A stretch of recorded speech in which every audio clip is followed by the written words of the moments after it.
All right, let's dive right into this explainer and solve a high-value IGCSE Physics 0625 question, faster than most students can literally even read it.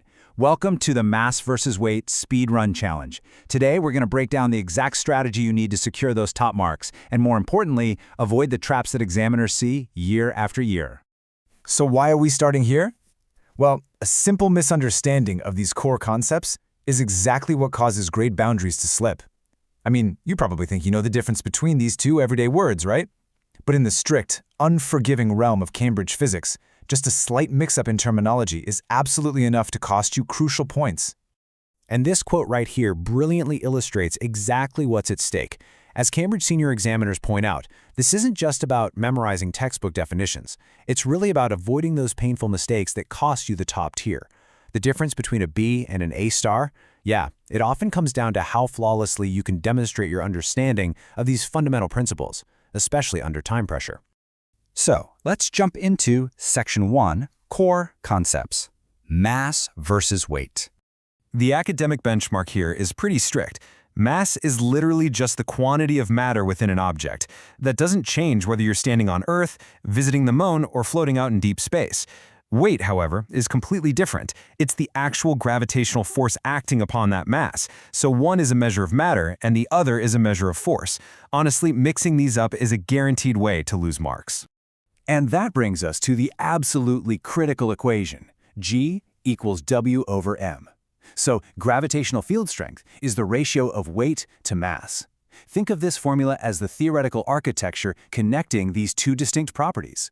It's basically the mathematical bridge that lets you calculate one if you know the other. And trust me, examiners absolutely expect you to state it clearly. Now, remember this pro tip. When you're evaluating experimental variables or designing a practical investigation on the exam, you must explicitly state that you use a balance to compare these weights. A balance relies on known masses, making it the only reliable instrument for this specific job. Examiners are actively scanning your answer for that exact word. If you use the wrong tool in your description, it instantly flags a lack of practical understanding. In just a moment, I'm going to show you the exact examiner clue that transforms a generic, low-scoring answer into a top-tier one. But, to actually spot it, you first need the right framework. Which brings us to Section 2, the method mark strategy. Whenever you're tackling an exam question, you just can't guess the answer and hope for the best. You've got to systematically follow these 5 steps. First, deconstruct the question. Second, extract the relevant data. Third, select your analytical framework, like, say, choosing our G equals W over M formula. Fourth, execute with crystal clear mathematical notation. And fifth, present your final answer using the correct scientific terminology and units. But top-scoring candidates, they take this procedure even further by demonstrating what we call evaluative thinking. They question assumptions, they consider different perspectives, and, most importantly, they justify their calculations with solid evidence.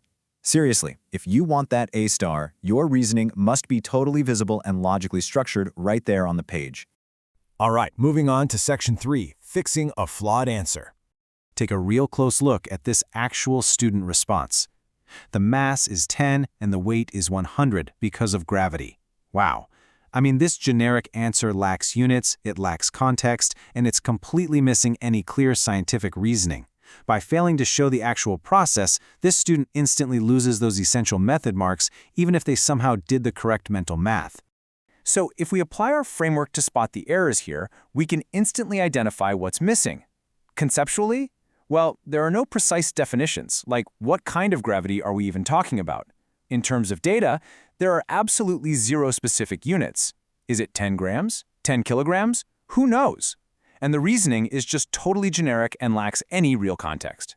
You literally cannot just throw numbers at the page and expect a good grade. But now, look at how we fix it. Using G equals W over M, a mass of 10 kilograms experiences a gravitational force, or weight, of 100 newtons in a 10 newtons per kilogram field. See the difference? Notice how this improved top-end answer actively links the concept of gravitational force right back to the specific data and the correct formula. It leaves absolutely 0 room for the examiner to deduct marks. It's bulletproof. Okay, let's look at Section 4, Top 3 Examiner Warnings. According to the actual graders themselves, the top 3 mistakes candidates make are, well, number 1, forgetting proper formatting and just throwing away easy process marks. Number 2, failing to check strict presentation conventions like proper headings and clear annotations. And number 3, providing generic answers that just aren't specific to the scenario you've been given. So the absolutely crucial point is exactly this examiner alert right here. The classic mistake is providing generic answers not specific to the question context. Always link every point to the given scenario. Cross-topic connections and context-specific answers, those are the mandatory keys to securing that A-star grade. Remember that examiner clue I promised you earlier? Well, there it is.